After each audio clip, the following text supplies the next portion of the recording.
and requesting their help with their hat in their hand. Please fill my hat with gold or something. We got problems. And each and every last time they were turned down. The reason for that is becomes obvious when you understand the structure of what's really going on. As I was told today, 143 country consortium refuses to abide by the Rothschild-Rockefeller banking system any further. They are done with it. They have been themselves stolen from, raped, or however you'd like to look at that. And consequently, they decided to form their own so they wouldn't have that trouble, and did. So basically, the other basis or basic part of this is that as these things transpire, then these people who are iffy at best, who did this on purpose in terms of our banking system trying to eat us up alive, are being systematically singled out. And that systematic singling out is going to come in the form of these arrests that everybody's been talking about. So you can expect, I would say in the near future, everybody loves that, and maybe yes, and someday, to see some extraordinary changes. Now, it's been intimated to me that some of these people will be taken, even though publicly, one at a time. Now, that does not preclude or stop the ideology of mass arrests. What it does is it allows the individual to be controlled, and it allows access to their records, which shows all of the underlings and whatever who were involved in this. Then you bring in the bus from the local prison and fill that mother up and get rid of the problem. Now, my understanding is that the Federal Reserve, in terms of its collection branch known as the IRS, is supposed to last for a year. I've heard 3 different stories on that. One is that they can close it down in a year's time and get it straightened out. I think that's wishful thinking. The next one is a minimum of 2 years. And they said that they may be able to do it in that period of time. They weren't sure. The last one estimate was 4 years. Now, this does not mean this thing's going to be active in any way, shape, or form during this period of time. But everybody knows at tax time, the kind of extraordinary record requirements, everything what you had for lunch 3 weeks ago, is included in the paperwork, so you can imagine what kind of files I got to go through. That, to me, looks more like 4 years. So these are things to bear in mind. As far as activities, there's several things going on, but they're in process. If I could talk about them, I surely would, and I'd love to, but right now, it's not a good idea because of them being in process. If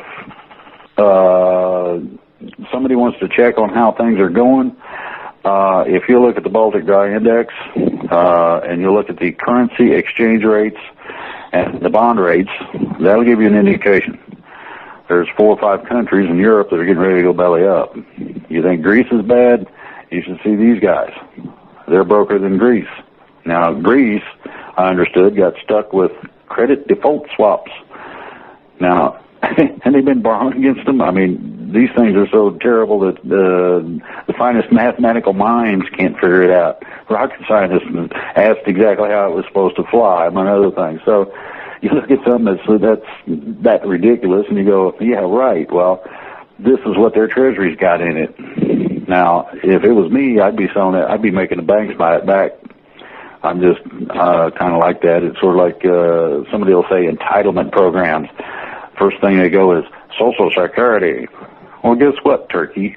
Not only did I pay for it, but these guys that kept the money, they get compound interest, not just a year interest like they pay against the account, but these guys actually got compound interest on money after the fact. They made more than I did, but they want to complain about it as going broke?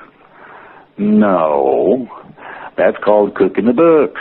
That's called playing under the table, writing things in accounting ledgers nobody can see. This is extraordinarily illegal. my understanding is that there's not only plenty of money, and this was outed a couple of times by 2 or 3 different senators and congressmen, but they're hiding the fact that there is. So don't expect Social Security to have any problems. Don't expect military pensions to be cut off.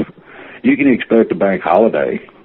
By that I mean when they zero out the funds so that they can get rid of the bad guys, then you're not gonna have basic currency like we're used to.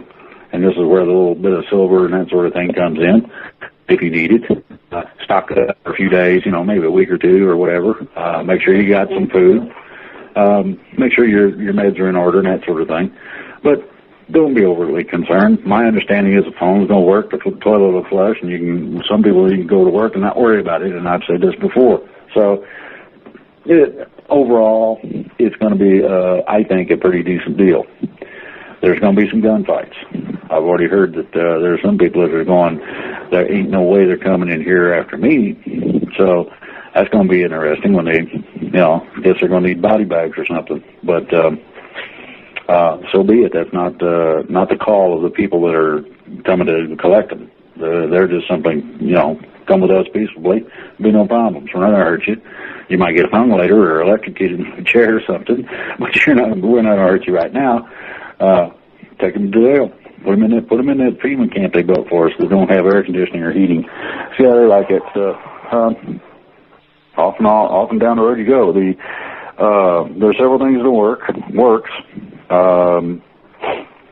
I had a meeting today with an international lawyer who is extraordinarily well known, and I was introduced by Mr. Keenan.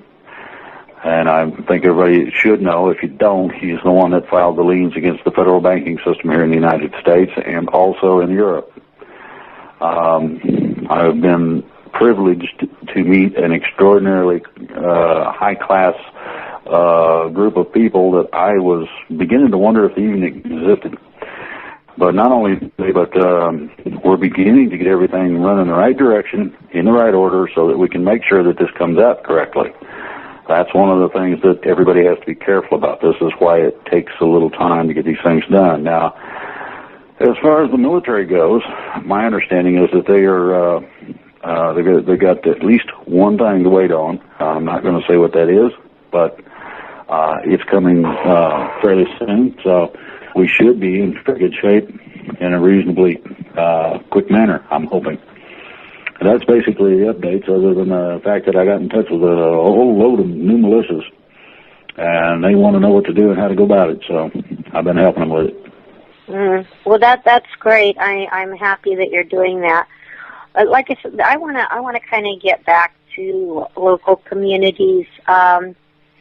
You've stated on several shows that the arrests and the takedowns and stuff are only going down to the state level. And with all of the questions and the comments and such that we receive in email, it all comes to, well, gee, what am I going to do with my money if the dollar's going to collapse and there's not going to be any money? I get this income. What am I going to do about it? How am I going to survive? Questions like, it's not fair that I bought a foreclosed home and now I may have to give. I am sick and tired of the me emails and nobody thinking about their neighbor. I am really, really tired of it. And I'm sitting here, and I read these emails, and I see how self-centered they are.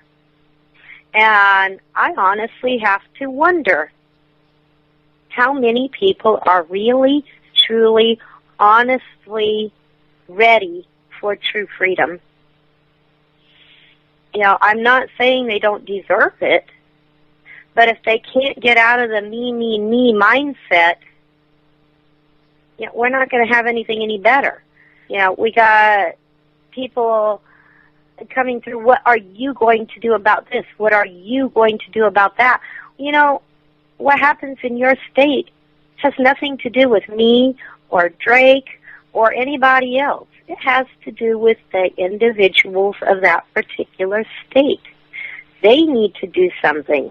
It's not about me coming into your town or your community and making it all better. That's up to the individual of that town or community. Period. It doesn't, everybody talks about, oh, we don't want a top-down government. Yeah, we're not supposed to have a top-down government. Then get off your backsides and do something. Stand up, unite together, work together, and take back your communities. That's where it all begins. I can't go in and do it for you. Drake can't go in and do it for you. Nobody can except for you. I mean, I'm so frustrated with people. I'm so frustrated with the me. There's a lot of people that have put their lives on the line to, bring forth truthful, lawful information to help the communities and the people, but nobody wants to do any of the work. They want everything done for them. I had one of my stepchildren. He was getting ready to graduate high school. And for a whole year, he had one project that he knew in his junior year had to be completed in order to graduate. That child, a week before the paper was due, I sat down with him to make sure everything was in order and that it was complete. Spent hours and hours and hours doing this.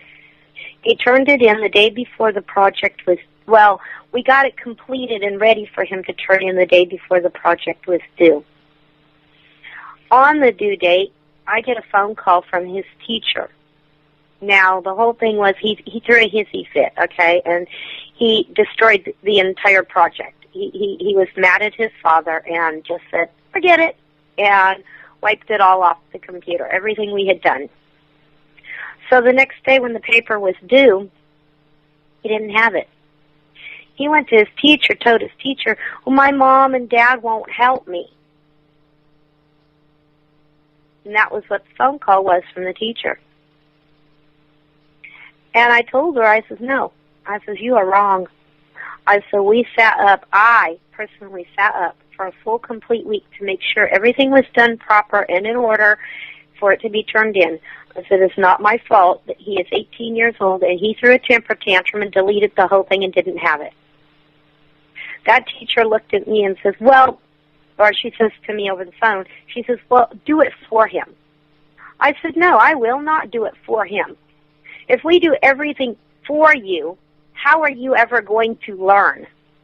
If we do everything for our children, how are they ever going to learn to be responsible, mature, free-thinking individuals? I tell you. Graduation time came, and I revoked his cap and gown. I told the school district if they dared to give him a diploma, I would personally see to it that charges were brought against them. This boy knew the requirements, and he chose not to do it. He was 18 years old. He still lived at home. He did not complete the assignment, which was a criteria for graduation. He did not get his diploma on graduation day.